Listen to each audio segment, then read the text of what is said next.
State of mankind. How much do you know?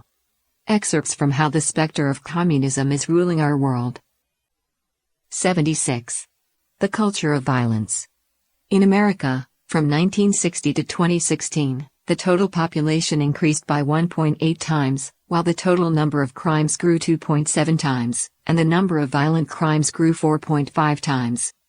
50 years before the University of Texas Tower shooting incident took place in 1966, there were only 25 public mass shootings in which 4 or more people were killed.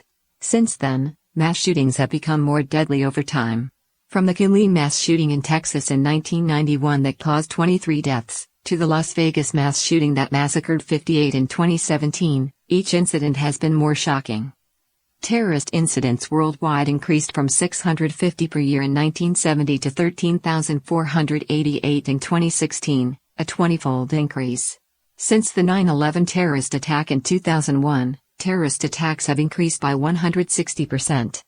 Violence in the real world mirrors what we experience in our daily lives. Our daily lives have been enveloped by a culture of violence. Not only is the intense music of heavy metal full of violence, but the majority of film and television and even video games are centered around violence. Many film and television productions portray the mafia, gangs, and pirates in a positive light, making these negative stereotypes look attractive and respectable, such that people not only no longer feel repulsed by them, but start aspiring to commit crimes and join gangs.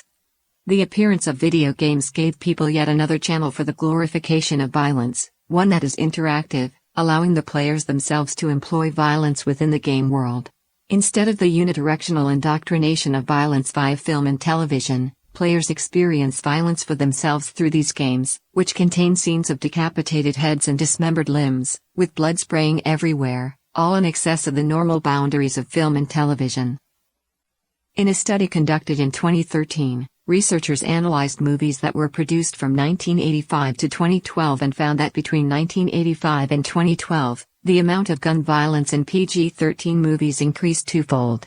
A follow-up study showed that this trend has continued to this day.